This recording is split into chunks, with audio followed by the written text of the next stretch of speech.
Welcome back to our channel mga ka-choy at good morning at kagigising ko lang po at syempre at madaling araw ay susurprise ko naman yung prinsesa namin dahil birthday ng nanay ko for today's video at meron nga pala ako ditong binili na konting lulutuin para kay nanay. So eto na nga at dumaya ko sa bahay ng kapatid ko para magluto kasi doon sa bahay ng kapatid ko ay may malaking kawali then meron din silang maayos na lutuan kasi yung bahay ko ay walang magandang pwesto. So syempre doon na ako magluluto at syempre para may katulong na rin ako kasi sabi na ate tutulungan niya rin daw akong magluto.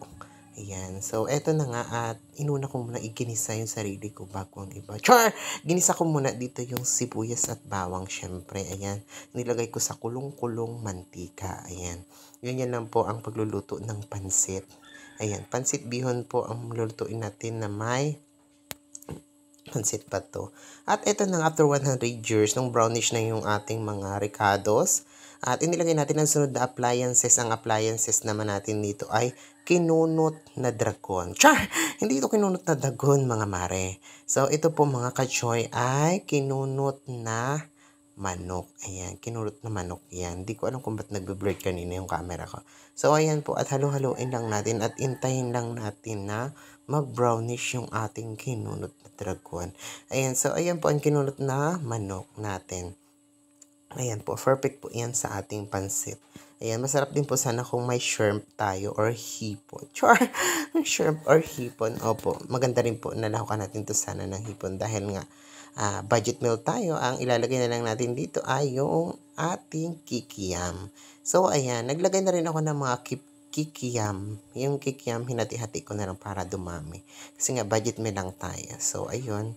At habang iniintay ko yung mag-brownish itong ate kong masipag ay nagkatay naman ng native na manok. Ayan, yung dumalaga. Kasarapan yan at talaga namang tamang-tama at pagtitinula daw ang ate ko. So, ayun na nga, after ko nun makita na nagpa-brownish na yung ating mga appliances for today's video ay naglagay na ako ng isang galon ng toyo. Ayan. Syempre naman, yung mga saktong toyo lang, tatansyahin natin para sa 1 kilong pansit bihon at isang kilong pansit pa to. Bali 2 kilo lulutin natin for today's video at naglagay ako ng isang sakong magic sarap. Dagdag yan sa ating appliances mga kachoy para naman maging yummy ang ating pansit. At naglagay din ako dito ng isang kahon ng nor cubes. Ayan. So ganyan na mga kachoy kasimple lutuin ang ating pansit. Ayan. Sobrang sarap magluto ng pansit at hindi nawawala ang betchin. Ayan, maglagay lang tayo ng isang sakong betchin, mga kachoy. So, yung betchin na to ay kukunti na, kaya inubos ko na dito. Ayan, hindi po yan isang, yung tama lang, yung alam yung sakto lang sa inyong panglasa.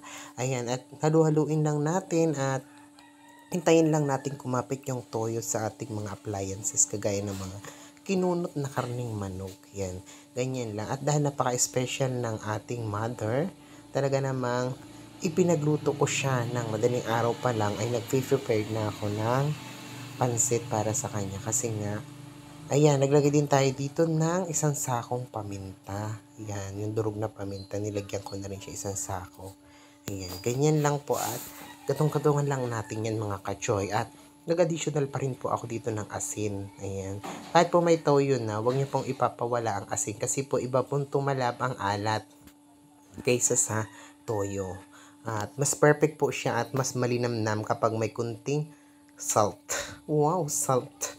Kapag medyo sweet and salted yung ating nilulutong pansit. Ganyan lang po. Sobrang yummy yan talaga mga kachoy. Talaga namang, ay naku, masisira ang diet mo kapag natikman mo yan. At after 100 years, kinuha ko yung kalahati. At inilagay ko naman ngayon ang mga hiniwa-hiwang gulay. Yan naman po yung sunod appliances natin. Ayan. Iginisa ko dito sa may gilid. Ginilig ko lang muna yung ating karne. Kaysa naman papalit-palit pa tayo ng lutuan, ganito na lang yung gawin natin. Anong sabi doon? Merong kasabihan dito basic lang yan, tapos mindset ba? Ayan. Ganun lang yung ginawa natin. At syempre, inalis ko na yung ating gulay na may karne, mga kachoy.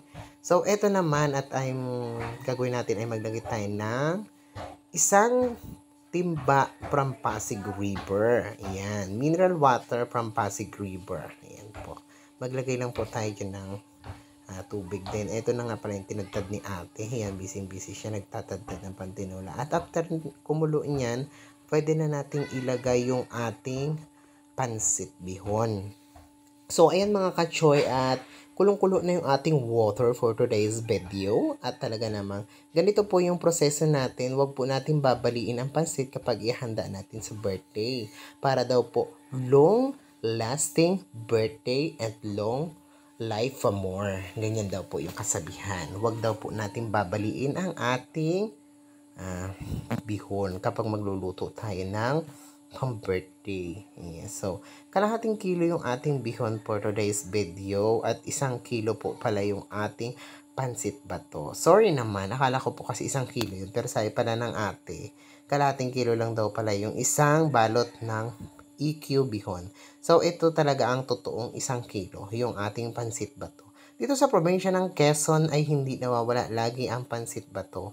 Kasi isa ito sa favorite namin na pangsahog sa ating pansit. At after 100 years, naluto na nga ang ating pansit. At lagyan na natin ito ng disenyo at ready to serve, ready to eat na ito after ko nito mailagay. So, ayun na yung itsura ng ating pansit. Panalo-panalo sa lasa. At talaga namang swak sa bulsa. At talaga namang matutuwa ang mother ko nito. Ang ating prinsesa po ngayon ay may birthday. Happy 54 years old birthday, Mommy, Nanay Lorna Zaide. Ayan. Happy birthday, Nay. Keep safe always. God bless at sana po ay matuwa ka sa aking niluto for today's video. Ayan po, maraming salamat. Thank you for watching.